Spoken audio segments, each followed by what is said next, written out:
À nouveau, bonjour à toutes et tous et donc bienvenue dans ce nouveau webinaire Regard Expert, donc le quatrième webinaire qui portera du coup aujourd'hui sur les aspects juridiques des partenariats ONG entreprises. Alors ce webinaire, il a pour objectif en fait de vous partager des bonnes pratiques, de vous apporter des conseils sur comment formaliser les partenariats ONG entreprises et en fait de vous permettre de répondre à deux questions principales, on va dire. La première, c'est quel type de contrat mettre en place. Et puis la seconde, c'est comment encadrer juridiquement la collaboration avec mon partenaire, donc que ce soit une ONG ou une entreprise. Alors ce webinaire, il est organisé par la Cité de la Solidarité Internationale, donc la CSI. Pour ceux qui ne connaîtraient pas, donc à la CSI, on est une plateforme d'appui aux acteurs de la solidarité internationale basée à Annemasse, donc à la frontière franco-suisse. On travaille avec les acteurs suisses et français. Et quand on parle d'acteurs de la solidarité internationale, contrairement à ce qu'on pourrait imaginer, on ne travaille pas seulement avec des ONG ou des organisations des Nations Unies, mais aussi justement avec des entreprises, des pôles de compétitivité, des organismes de formation qui souhaitent initier des actions à l'international. Et donc, dans le cadre de nos activités, on a développé un incubateur, l'incubateur Coexiste, qui vise à faciliter, favoriser les partenariats opérationnels, donc de co-construction entre ONG et entreprises. Et ce webinaire, il s'intègre dans une offre de service de l'incubateur Coexiste, une boîte à outils qu'on a développée, qui répond à un besoin, en fait, qui était surtout de monter en compétence sur ce sujet des partenariats ONG-entreprises. Donc, dans cette boîte à outils, on a un cycle de webinaires qui correspond finalement à des formations continues sur le sujet des partenariats ONG-entreprises. Et donc, dans ce cadre-là, on a développé ce webinaire aujourd'hui, un webinaire qui va se dérouler en 2 temps.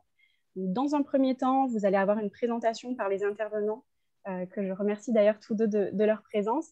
Et puis, dans un deuxième temps, vous pourrez directement poser vos questions aux intervenants. Donc, je vous invite à poser vos questions, comme je le disais tout à l'heure, dans l'onglet discussion en bas de votre écran ou dans l'onglet questions-réponses. Et puis, je ferai le relais en fait, de ces questions en seconde partie de webinaire. Voilà, donc l'échange d'aujourd'hui est co-organisé avec l'ONG Avocats sans frontières France. Et donc, ce sont 2 experts bénévoles d'Avocats sans frontières France qui sont là pour répondre à vos questions. Et pour mieux connaître cette ONG, je laisse tout de suite la parole à Elena Magoni qui va pouvoir vous présenter l'ONG et puis vous présenter les intervenants d'aujourd'hui. Merci à tous.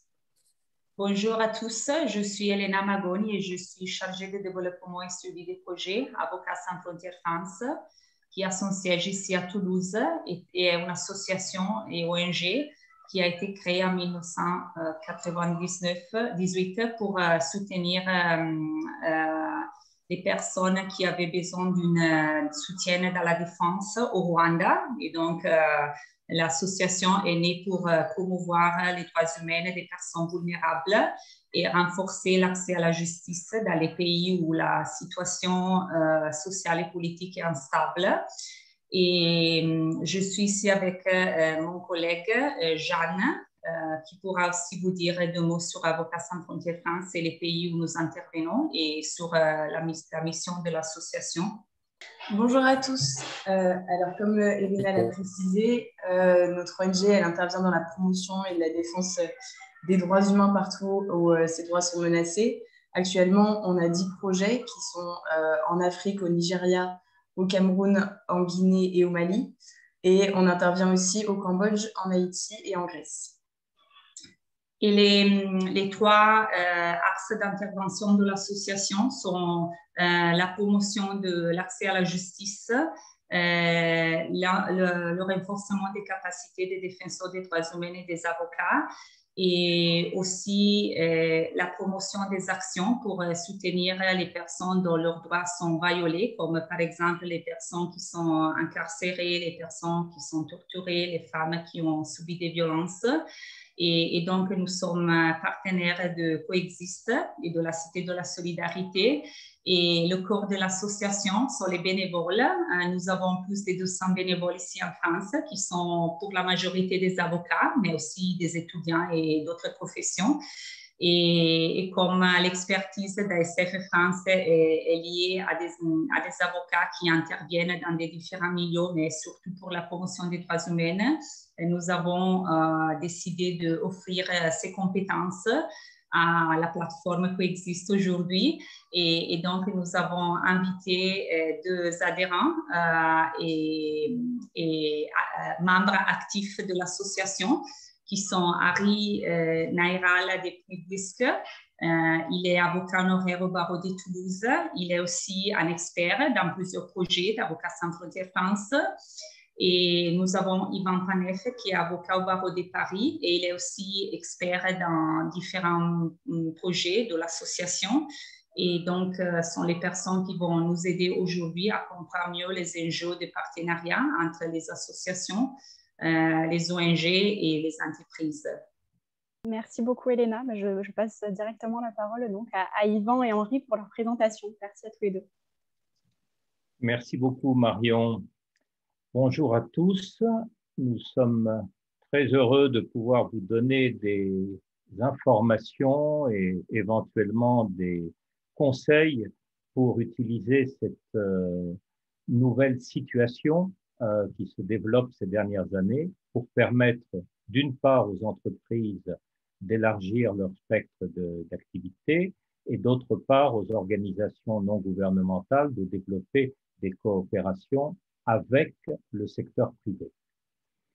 Donc, nous allons brièvement présenter les caractéristiques de cette situation et poser un cadre de fonctionnement pour que vous puissiez ensuite poser vos questions et que, dans la mesure du possible, dans le cadre de ce court séminaire, nous puissions y répondre. Dans un premier temps, donc, quels sont les intérêts communs des parties à travailler ensemble? Pourquoi une entreprise coopérerait-elle avec une ONG? Pourquoi une ONG travaillerait-elle avec une entreprise? Pour les entreprises, 4 points, comme vous le voyez sur le slide couramment. Explorer de nouveaux terrains. Explorer au sens de l'entreprise, c'est-à-dire qu'une entreprise qui envisage de s'installer dans un pays, mais qui sait qu'une ONG a déjà une connaissance de ce pays dans le cadre de son objet social, peut utiliser ses compétences pour faire une approche terrain. Bien entendu, tout ceci s'inscrit dans la tendance normée, législative, décrétale de ces dernières années, que l'on appelle la responsabilité sociale des entreprises ou la responsabilité sociétale des entreprises. Nous y reviendrons un peu plus tard dans cette présentation. Et cela permet au sein de l'entreprise de répondre aux soucis tant des dirigeants que des partenaires, que des actionnaires, que des syndicats, de développer cette responsabilité sociétale des entreprises. Ensuite, en affinant l'approche pour l'entreprise de ce genre de coopération, elle va se faire connaître comme acteur de coopération. Quel que soit son domaine d'activité, elle va ainsi pouvoir se valoriser comme une entité qui sort de son cadre pour mieux développer sa propre activité. Et cela, ça lui permettra d'améliorer son image, de mieux se faire connaître, d'apparaître comme une entreprise qui est ambitieuse et qui souhaite avoir une activité particulière nouvelle, qui dans le domaine environnemental, qui dans le domaine social, qui dans d'autres activités tangentes avec son propre objet social. Pour les ONG, qui jusqu'à il n'y a pas très longtemps travaillaient rarement avec des entreprises, sauf cas très particuliers, cela leur permet de développer leur activité, quelle que soit leur taille.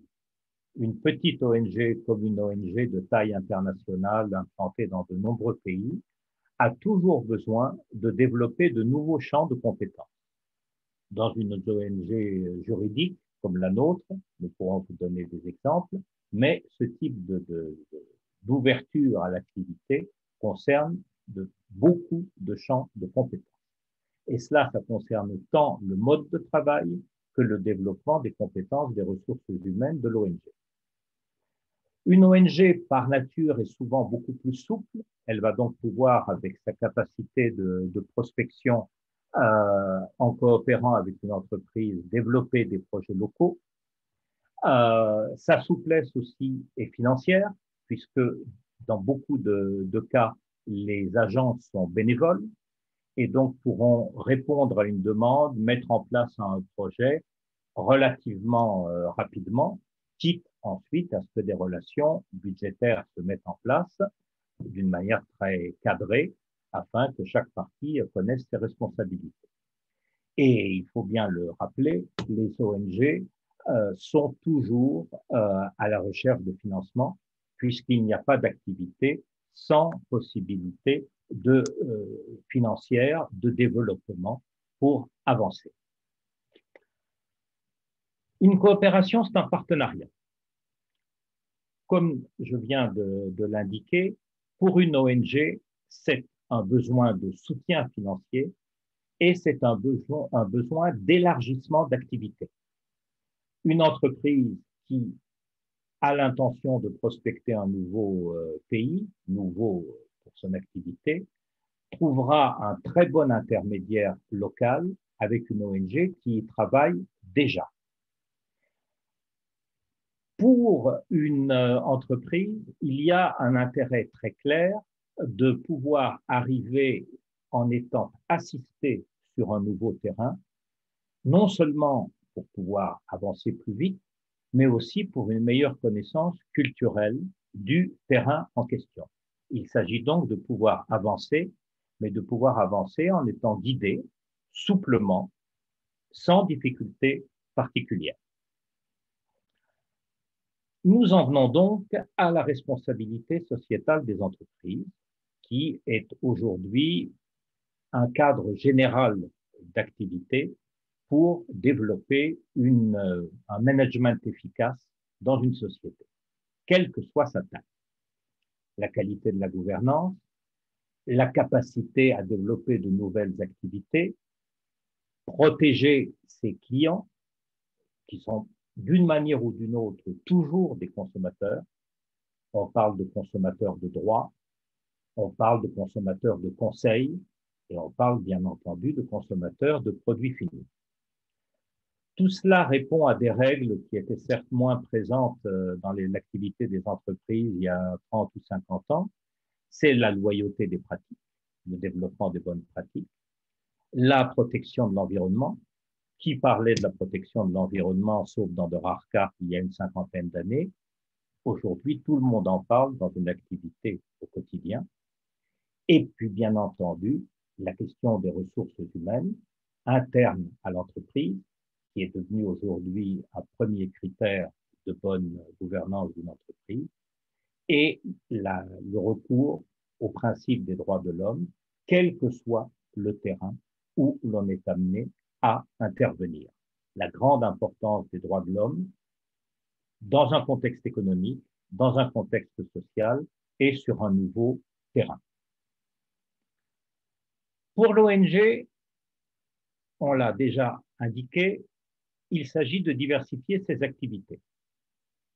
De nouvelles sources de financement vont pouvoir lui permettre d'intervenir sur de nouveaux terrains ou bien de mieux développer les activités qu'elle a déjà dans un pays, mais pour des raisons de ressources humaines ou de ressources financières limitées, l'ONG intervient que dans une partie du pays et va donc pouvoir étendre son champ géographique d'activité. Elle pourra mobiliser donc de nouvelles ressources humaines, entrer en contact avec de nouveaux partenaires et utiliser les capacités de l'entreprise, puisque les ressources humaines de l'entreprise vont être associées aux ressources humaines de l'ONG. Cela lui permettra aussi de développer ses réseaux au sein même du pays, c'est-à-dire du terrain. Vous savez que dans la plupart des pays, il existe des ONG locales. Nous-mêmes, nous travaillons très souvent avec des ONG de taille moyenne ou de petite taille qui sont d'excellents relais pour notre activité. De la même manière, elles vont devenir un excellent relais pour la coopération. Et elles vont donc ouvrir de nouveaux champs.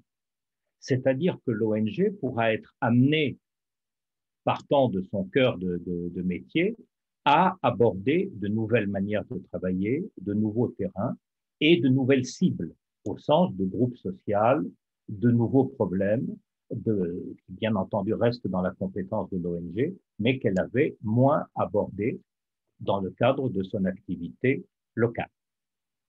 Donc, maintenant pour l'entreprise.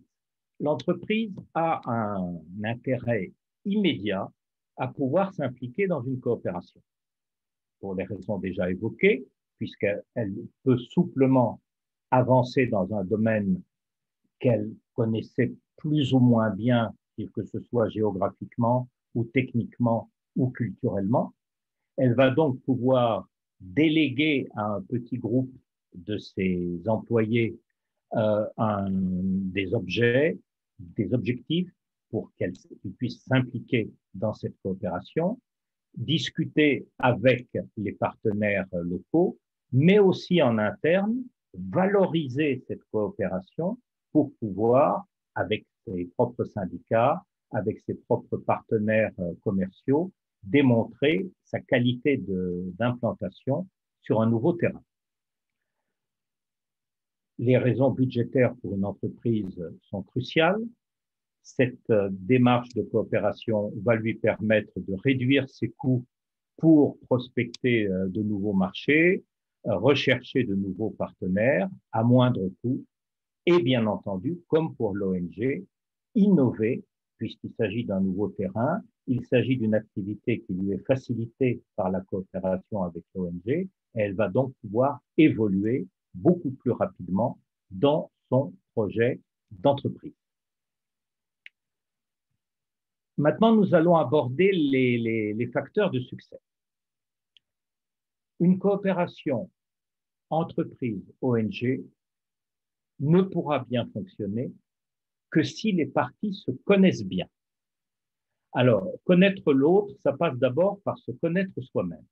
Chaque entreprise, chaque ONG doit très bien connaître ses points positifs, ses compétences d'excellence, pour pouvoir les mettre au service de l'autre, au service du partenaire. Aujourd'hui, nous pouvons avoir une ONG qui connaît très bien le terrain où elle intervient, mais qui doit très bien connaître ses capacités de succès, ce qu'on appelle les facteurs d'excellence, et il en est de même pour l'entreprise, qui doit bien connaître les domaines dans lesquels elle évolue, c'est généralement le cas, mais qui doit très très bien connaître sa capacité de coopération pour pouvoir travailler avec une ONG. Donc, ça veut dire pour chacun, les hommes, le budget qu'on va y consacrer et la manière de travailler avec l'autre. Où peut-on se retrouver avec quels hommes, dans le cadre de quel budget, pour faire quoi? Et bien entendu, à un moment ou à un autre, on peut découvrir de nouveaux terrains à aborder parce que l'on ignorait qu'on avait telle ou telle compétence au sein de son activité. Donc, se connaître soi-même, c'est aussi connaître ses risques d'erreur. Pour une entreprise, pour ses ressources humaines, pour ses responsables, que ce soit dans la direction comme dans les départements plus les subdivisions de l'organigramme, on va, en se connaissant soi-même, identifier des dysfonctionnements internes qu'on va immédiatement marginaliser pour pouvoir avancer dans le projet de coopération. Si l'entreprise n'a pas l'habitude de ce type de coopération, cela peut générer une perte de temps, car les ressources humaines vont se demander pourquoi travaillons-nous de cette manière-là alors que nous n'avons pas cette habitude. Donc, ça suppose une implication claire des dirigeants, une délégation claire aux responsables qui vont s'impliquer dans le projet en question.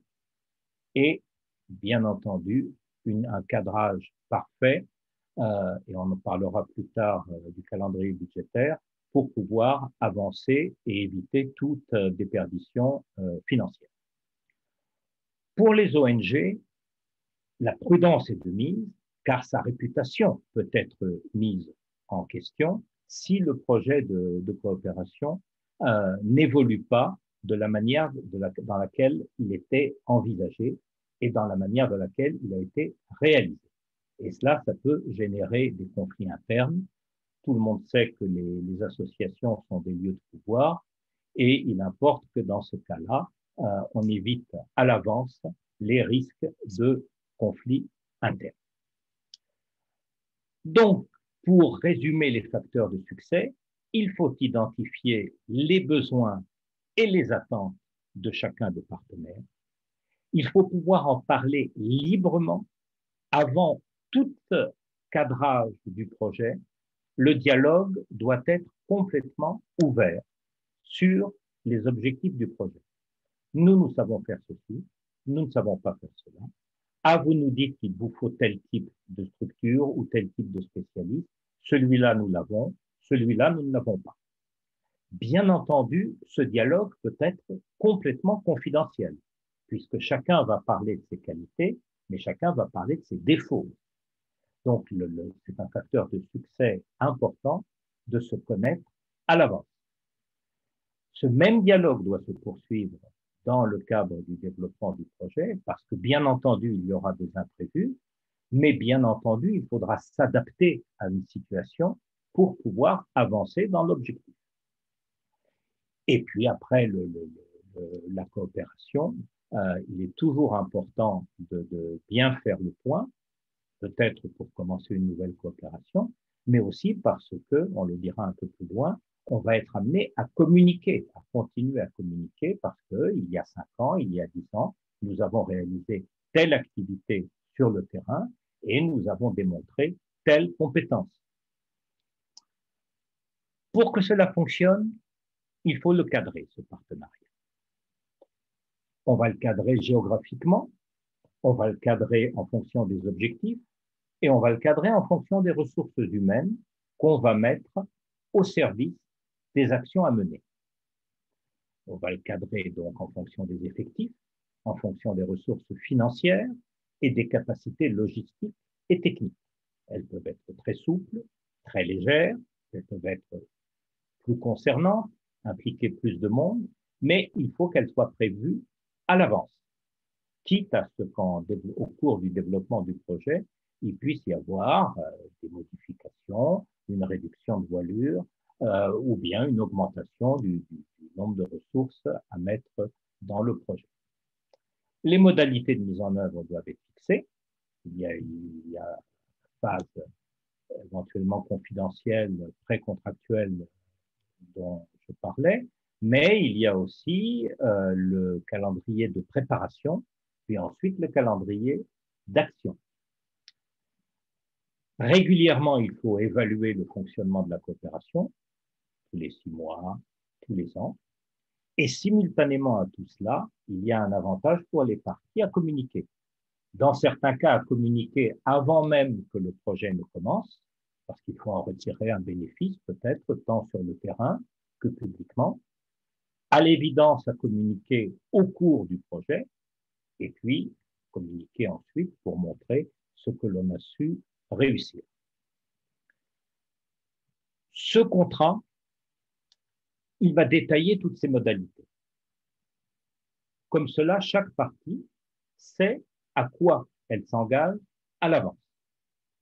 Quitte une fois encore à prévoir des clauses permettant de moduler les implications pour s'adapter au terrain en cours de projet.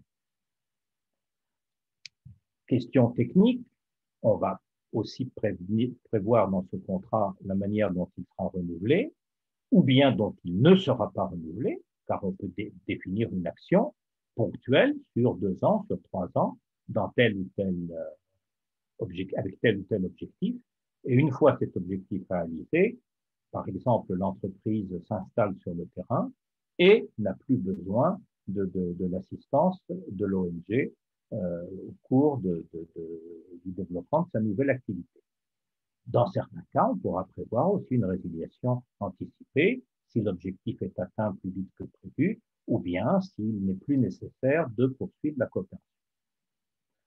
Nous précisons qu'on peut aussi prévoir une clause de non-concurrence pour éviter toute difficulté qui pourrait apparaître à la suite de la fin du projet lorsque l'une ou l'autre des parties souhaitent continuer à évoluer sur ce terrain sans, bien entendu, porter préjudice aux activités de l'autre partie.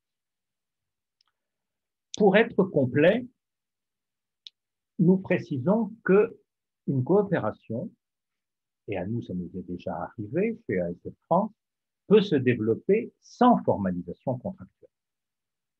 On place un cadre, on définit des intentions, on les formalise, par exemple, par des échanges de lettres et des réunions régulières. Bref, tout ce qui vient d'être décrit peut être réalisé sans contrat, ou bien parce que l'on souhaite voir de quelle manière l'on peut s'engager pendant une période de quelques mois, ou bien parce que le contrat n'est pas nécessaire, parce que chaque équipe de chaque partenaire a une très bonne entente avec l'autre partenaire, sait comment évoluer, a une relation et un dialogue régulier de confiance, et à ce moment-là, le document de cadrage, ce sera plutôt un plan d'action, chacun connaissant ce qu'il a à faire pour pouvoir avancer dans la direction souhaitée pour remplir les objectifs à atteindre. Il est important de rappeler que les directions de chacun des partenaires ont un rôle crucial. Le directeur ne va pas suivre le projet au jour le jour, ni même peut-être au mois le mois. Mais les agents opérationnels des partenaires doivent savoir qu'ils ont l'implication et la confiance de leurs dirigeants, qu'ils ne sont pas lâchés dans un projet d'un nouveau genre sans être sûrs que leur encadrement les soutiendra dans le cadre du développement de cette coopération. J'espère que là, à l'heure actuelle, le processus de présentation de ce projet est tout à fait clair.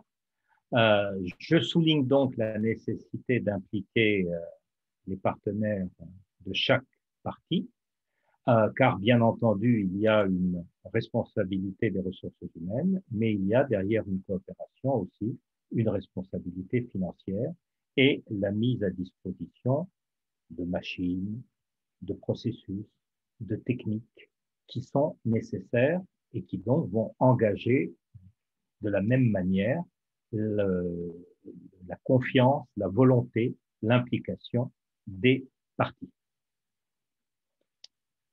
Voilà une clarté, j'espère, sur l'ensemble de ce partenariat qui, dans tous les cas, nécessitera un plan d'action avec un calendrier pour pouvoir préparer le projet de coopération et ensuite pour pouvoir le réaliser. Formel ou informel, ces documents rassureront les partenaires, leur permettront d'avancer et ils ne verront aucune difficulté à avancer en suivant cela.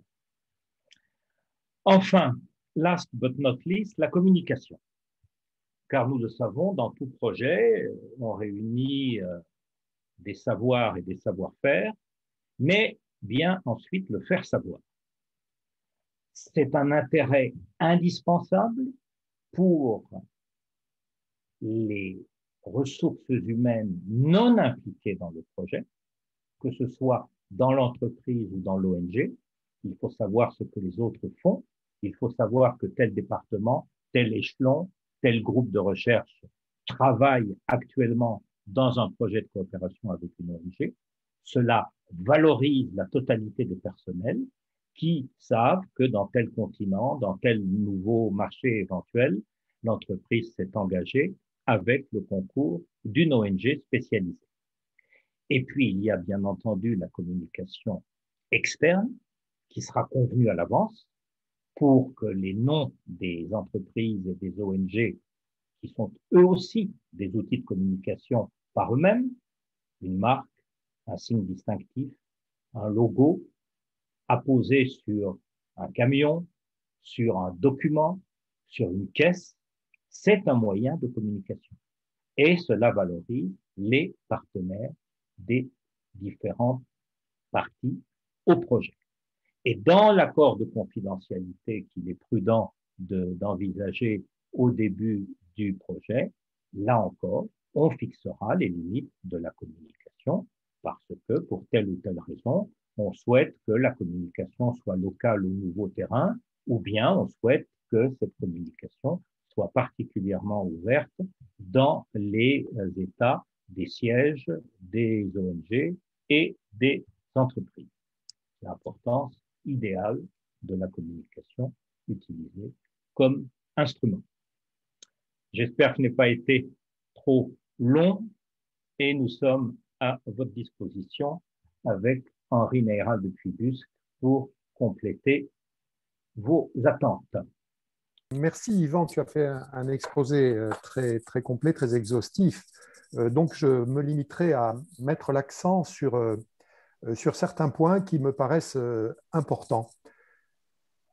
Premièrement, tu l'as dit, mais j'insiste donc sur la préparation. C'est capital, c'est une phase très informelle qui est nécessaire dans la situation qui est la nôtre, c'est-à-dire une entreprise et une ONG. Pourquoi? Parce que ce sont deux structures qui, en temps normal, évoluent dans des univers tout à fait différents. Elles ont des objectifs, des références, des manières de penser qui sont différentes les unes par rapport aux autres. Ça crée quoi? Ça crée des gros risques de malentendus.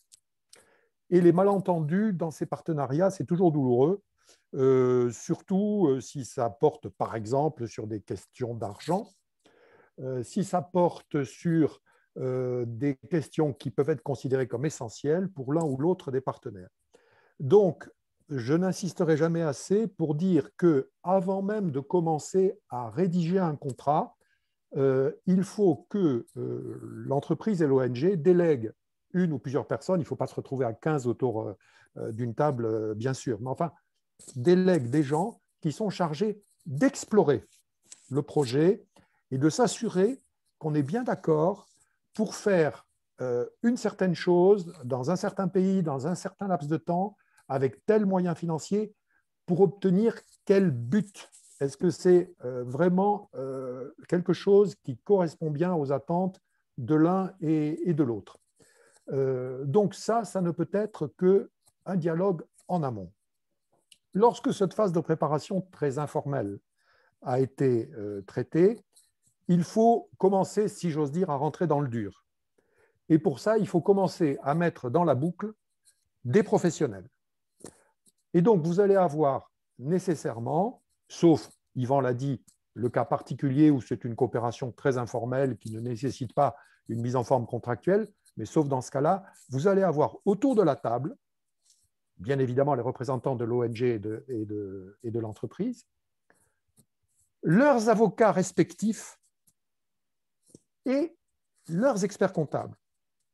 Cela me permet de répondre à une des questions qu'a posée un intervenant, c'est la nécessité de bien cerner les conséquences comptables et fiscales que peut avoir pour l'ONG, mais surtout pour l'association, une collaboration avec l'ONG.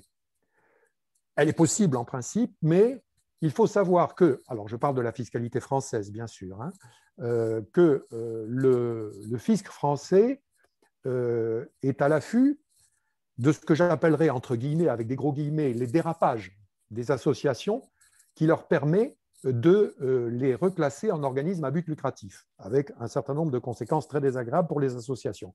Et pour cela, à moins que vous ayez autour de la table un avocat fiscaliste, hein, les experts comptables des deux entités concernées peuvent avoir un dialogue très riche qui va nourrir la réflexion de tout le monde et bien sûr border tous ces problèmes. C'est le premier aspect sur lequel je souhaitais insister pour développer les propos d'Yvan. Le second aspect, c'est la forme que peut prendre ce partenariat. Ben là-dessus, il y a une grande souplesse. Hein. On peut avoir quelque chose de très informel, Yvan l'a dit, je ne m'étends pas, et quelque chose de plus structuré. et on va avoir un contrat. Là aussi, il ne faut pas, à mon avis, que les représentants de l'ONG et de l'entreprise s'imaginent qu'ils peuvent rédiger ce contrat par eux-mêmes. Sauf si c'est vraiment très, très simple, mais l'expérience me prouve que c'est rare que ce soit très simple. Donc, il faut faire intervenir ce que l'on appelle des hommes de l'art, c'est-à-dire, à mon sens, des avocats. Pourquoi? Ben, je prends un exemple. Vous voulez rédiger un bail commercial. Ben, vous prenez un modèle sur Internet, il vous reste à compléter les blancs pour dire où est-ce qu'est le bâtiment que vous allez louer, en quoi il consiste, comment il se présente sur place, qu'est-ce qu'on définit comme loyer, qu'est-ce qu'on définit comme durée du bail, etc. Et pof, on signe en bas, c'est fait. Vous voulez constituer une société, vous trouverez sans problème des statuts de SARL ou de je ne sais quoi sur Internet, on complète la dénomination sociale, qui est associé, où est-ce qu'est le siège social, etc., etc. On signe en bas, on fait les formalités, c'est fait. Ici, ce n'est pas le cas. Ici, vous allez trouver uniquement dans l'ordinateur de l'avocat l'ossature du contrat. L'avocat sait que lui devra combler tous les blancs en nourrissant justement, en se nourrissant des réflexions et des échanges qui ont eu lieu en amont.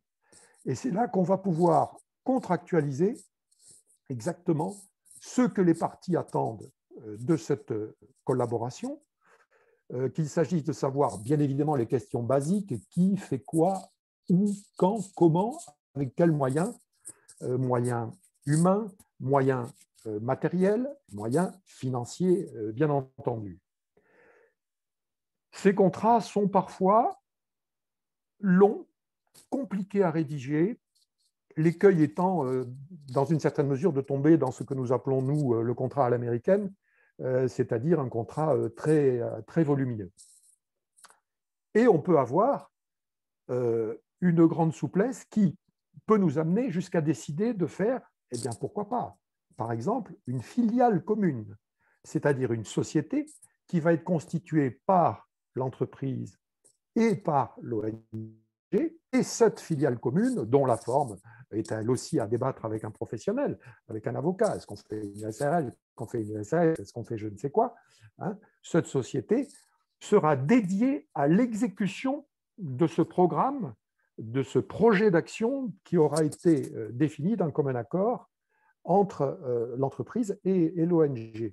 Et là aussi, il y aura sans doute un travail de rédaction qui peut parfois se révéler très fin pour arriver à quelque chose qui corresponde d'aussi près que possible. Je dis d'aussi près que possible parce qu'il y a toujours des imprévus.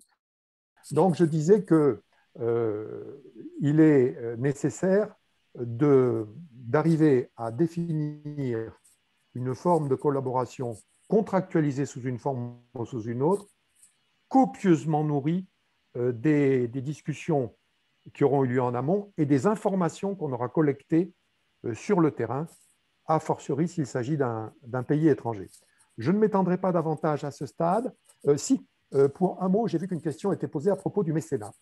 Je ne saurais pas répondre à cette question, je le dis en toute franchise, parce que je ne suis pas spécialisé sur la législation du mécénat, mais c'est une illustration de mon propos en confiant la réflexion qu'il y aura lieu à conduire par rapport à cette question du mécénat à un avocat qui aura été choisi en fonction de ses compétences dans ce domaine. Vous obtiendrez tous les renseignements qui vous permettront d'y voir clair sur cette forme particulière de collaboration avec le monde du non lucratif qu'est le mécénat d'entreprise. Oui, je peux compléter peut-être sur cette question, Henri. Oui, en fait, donc je réponds à deux questions que j'ai vues en marge et qui se rejoignent. Sur le choix du contrat. Un contrat, comme son nom l'indique, c'est un cadre extrêmement large. Donc, votre conseil, comme Henri Naïral de Puybusque l'a rappelé, il va vous aider à couvrir toutes les implications du projet en indiquant, article par article, les implications des deux parties. Donc, peu importe le nom que l'on peut donner à la typologie du contrat, le contrat va suivre les objectifs. Le contrat, c'est un outil. Alors, en matière de mécénat, quel est l'avantage de la loi sur le mécénat? Il y a plusieurs mécénats, mais nous n'allons pas rentrer là dans tous les détails, entre le mécénat d'entreprise, le mécénat de fondation, etc. Il y a des implications fiscales qui sont particulièrement utiles pour l'entreprise. Donc, si l'entreprise a des intentions en matière fiscale, bien entendu, ce sont ces lois qui vont s'appliquer.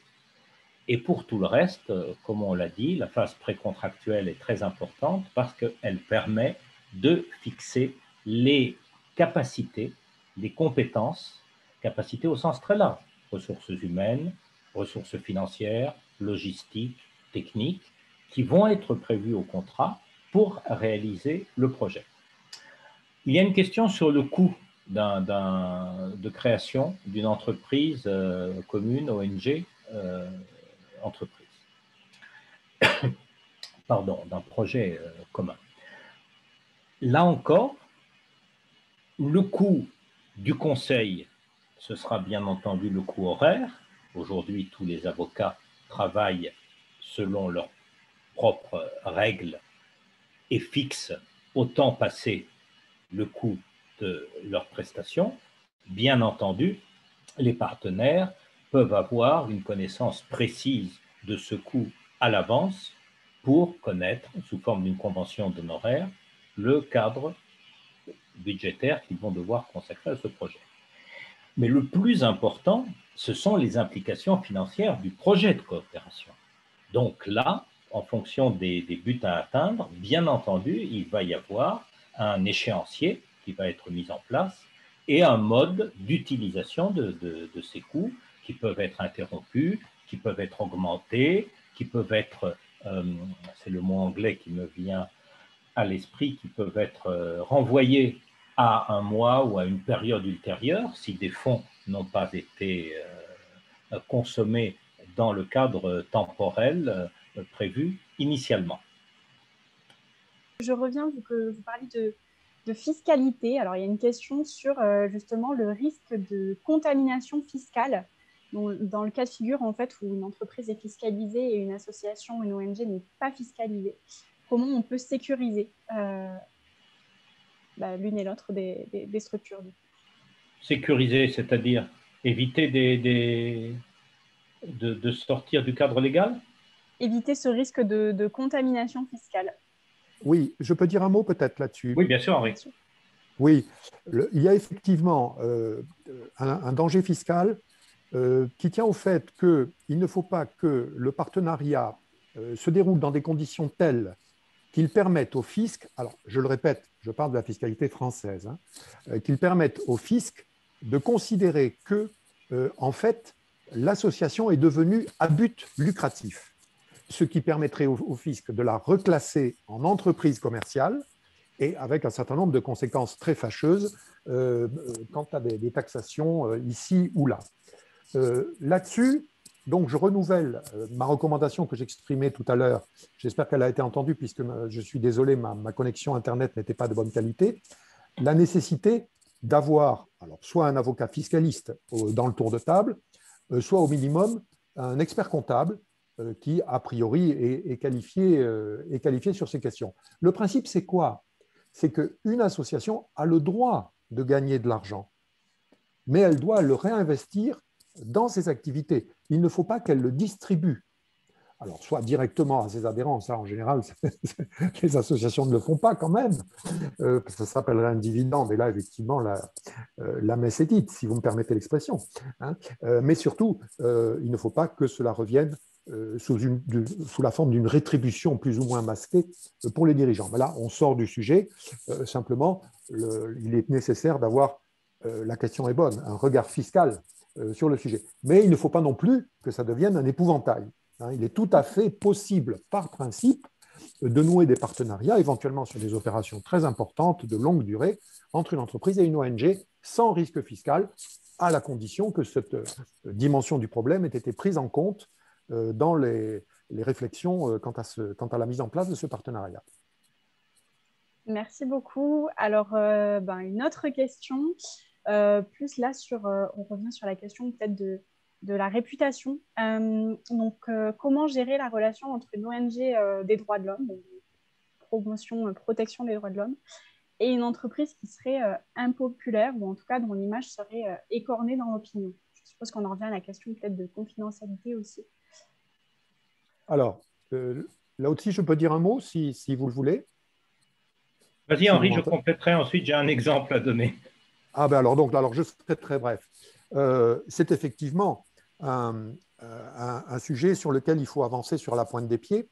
Et comme l'a évoqué Yvan tout à l'heure, on pourra très utilement encadrer les discussions préalables, les pourparlers, dans un engagement de confidentialité pour bien voir où on va et que l'association ne se trouve pas, entre guillemets, contaminée par le voisinage d'une entreprise qui n'est pas tout à fait irréprochable quant à son action, en particulier sur le terrain des droits de l'homme.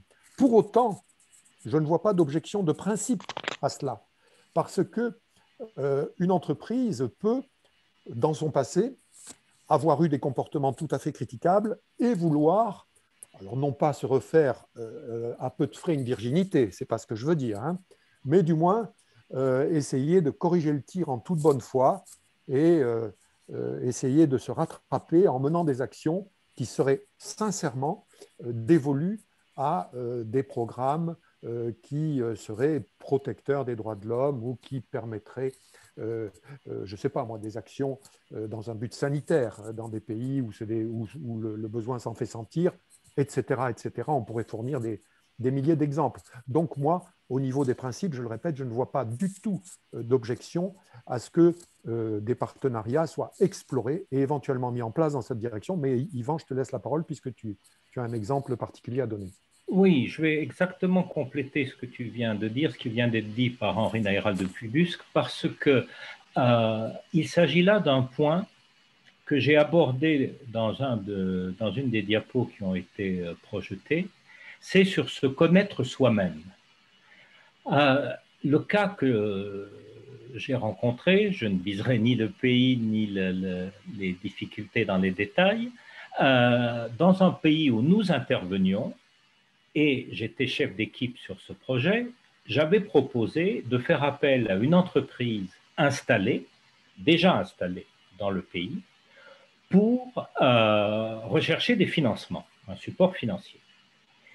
Et comme cette entreprise avait, qui était une entreprise pétrolière, avait très mauvaise presse localement parce que tous les profits remontaient au niveau étatique et que localement, la population ne connaissait que des problèmes environnementaux, mais aucun avantage financier ou social, eh bien, cette initiative que je lançais n'a pas été acceptée par notre conseil d'administration dans la mesure où nous avons considéré que cela pouvait porter atteinte à notre réputation que de travailler avec cette entreprise. Peut-être qu'aujourd'hui, si je refaisais la même proposition, eh bien, le conseil d'administration accepterait d'être financé ou cofinancé par cette entreprise dans la mesure où les populations locales pouvaient être servies par l'activité de notre association. Donc tout cela doit être discuté d'abord en interne et ensuite dans le cadre de la relation confidentielle précontractuelle, parce que, bien entendu, l'entreprise, elle, va avoir une bonne connaissance de sa mauvaise image locale, va trouver un avantage à travailler avec une ONG, mais il faut bien entendu que cet objectif soit atteint, c'est-à-dire que la population locale soit véritablement servie par le projet de partenariat et par l'ONG concernée. En l'espèce, j'avais proposé des activités de formation qui auraient été financées par l'entreprise localement, mais pour des raisons d'image, cette initiative n'a pas été bien reçue en interne, ce qui a mis fin à l'idée. Donc, toujours bien se connaître soi-même. A-t-on envie de travailler avec un pollueur? A-t-on envie de travailler avec une activité qui paraît pouvoir éventuellement desservir l'image de l'association et en même temps, en fait, apporter un gain commun pour les deux partenaires? Merci Oui, beaucoup, effectivement. Ah, juste un tout petit mot, très, oui. très brièvement, pour aller dans le même sens qu'Yvan. Le risque, c'est quoi? Le risque, c'est qu'effectivement, l'entreprise cherche à avoir un petit vernis pour l'affichage. Hein. Et donc, dans ce cas-là, l'ONG joue les utilités en donnant un label sanitairement correct, écologiquement correct à une entreprise qui, par ailleurs, continue, comme si de rien n'était, à polluer ou empoisonner les gens des pays dans lesquels elle travaille. Le risque, il est là, et c'est effectivement, comme le dit Yvan, lors des discussions préalables qu'il faut s'assurer qu'il n'y a pas une grande part de cynisme, de maquillage dans l'attitude de l'entreprise quand elle amorce, c'est pour parler avec l'ONG. Et je vois une question qui est, en fait, faut-il préalablement établir une charte éthique dans l'association? Et ça rejoint une question du formulaire d'inscription qui était, finalement, on a des politiques en interne de gestion des abus, etc. Quand on est une ONG, est-ce que dès le moment de la contractualisation avec les entreprises, on peut intégrer ces politiques-là aussi dans le partenariat pour justement s'assurer que toutes ces règles, ces principes sont respectés par l'ensemble des partenaires? Alors là, je peux apporter un commencement de réponse parce que on est dans le cœur là, de la RSE, de la responsabilité sociétale de l'entreprise. Et j'ai pour principe de réponse sur ces questions de dire que si vous vous posez la question, c'est qu'il y a un problème. Si vous pensez qu'il peut y avoir un souci éthique, une difficulté, il faut apporter une réponse claire à cette question. Si vous pensez que travailler avec un pétrolier peut poser un problème, eh bien, il faut mettre le problème sur la table et décider de quelle manière on le résout, ou bien si on ne travaille pas avec un pétrolier. Les questions environnementales aujourd'hui sont complètement à l'ordre du jour, mais les questions salariales sont avant tout, je dirais, à l'ordre du jour. Parce que travailler avec une entreprise qui a complètement délocalisé ses ressources humaines pour des raisons économiques évidentes, ce qui est tout à fait légal, mais dont on sait d'une manière ou d'une autre que les employés ne reçoivent pas un salaire décent ou ne sont pas logés décemment, eh bien tout cela, c'est aux partenaires d'en discuter à l'avance. Et ensuite, il n'y aura plus aucune difficulté créant un problème particulier dans le cadre du fonctionnement du partenariat. D'où l'importance d'impliquer au plus haut niveau les responsables de l'ONG et les responsables de l'entreprise. Eh bien, merci. Alors, on va continuer, donc je disais, avec deux questions.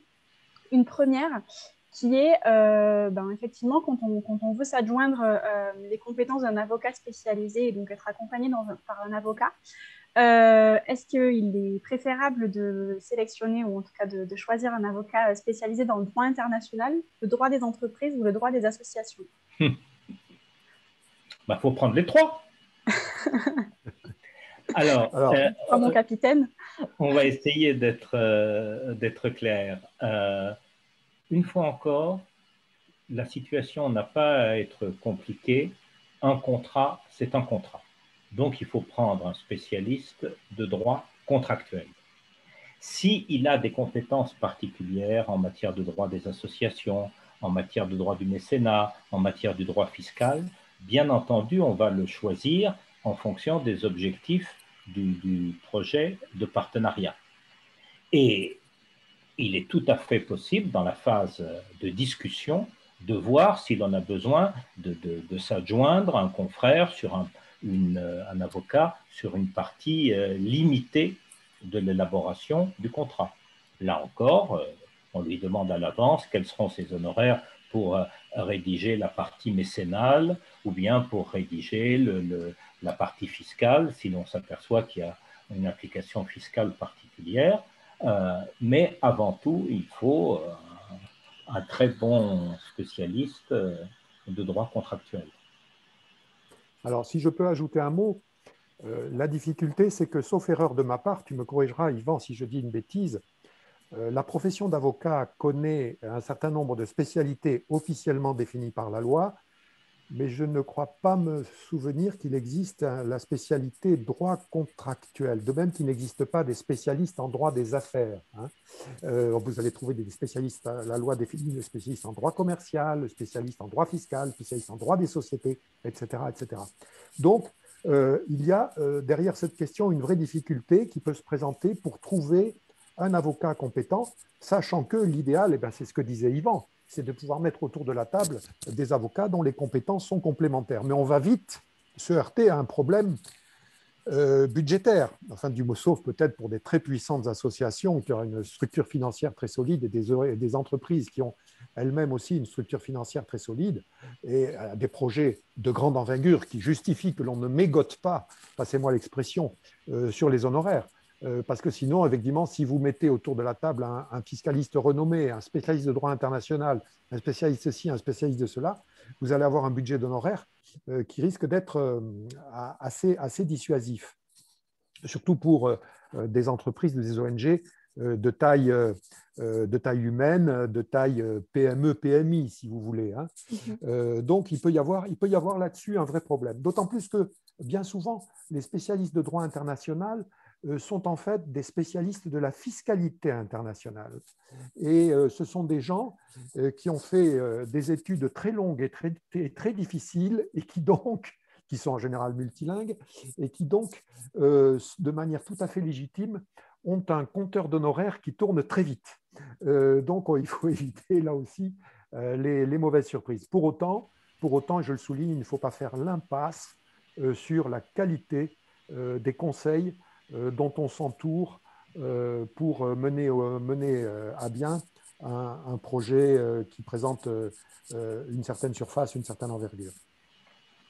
Voilà, juste pour compléter et pour pouvoir rassurer ceux de nos auditeurs qui se posent des questions sur la mise en place d'un projet simple, il est tout à fait possible de débuter un partenariat avec un contrat cadre simple sur les obligations des parties dans les différents domaines dont nous avons parlé aujourd'hui, quitte à ce que, au terme d'une période initiale de 6 mois, généralement d'1 an, un avenant au contrat précise certaines dispositions, certaines des clauses.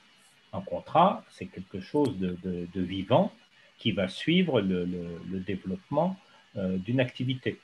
Donc, il n'y a pas lieu d'avoir de crainte initiale à partir du moment où chacun des partenaires a été clair lors de la conception du projet et où chaque implication, les hommes, les hommes et les femmes, les ressources financières, les ressources techniques et les ressources logistiques sont fixées à l'avance. Et comme on ne peut pas, bien entendu, prévoir à 100% le développement de la vie du partenariat, eh bien, au terme d'une période plus ou moins longue, on revoit les implications dans ces différents domaines. Merci à tous les deux. Je vous propose de traiter une dernière question qui est très liée à ce que disait Henri tout à l'heure. Pourriez-vous citer un exemple dans lequel il serait opportun pour les partenaires de créer une structure commune? S'agirait-il d'une entreprise dont l'existence, entreprise ou structure en tout cas, dont l'existence serait limitée à la durée de vie du projet? Oui. Alors, là aussi, on a une page blanche hein, pour mettre au point ce genre de choses. Je veux dire par là qu'il y a 36 solutions.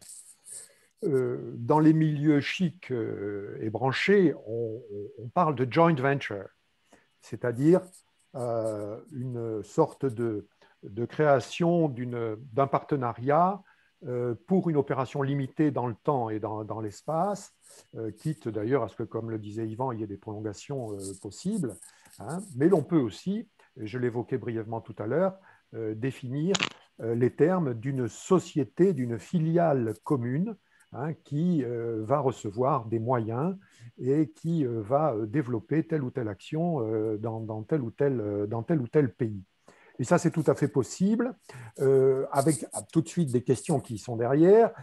Cette société, cette filiale commune, va-t-elle être créée en France ou devra-t-elle être créée dans le pays dans lequel l'opération va se dérouler?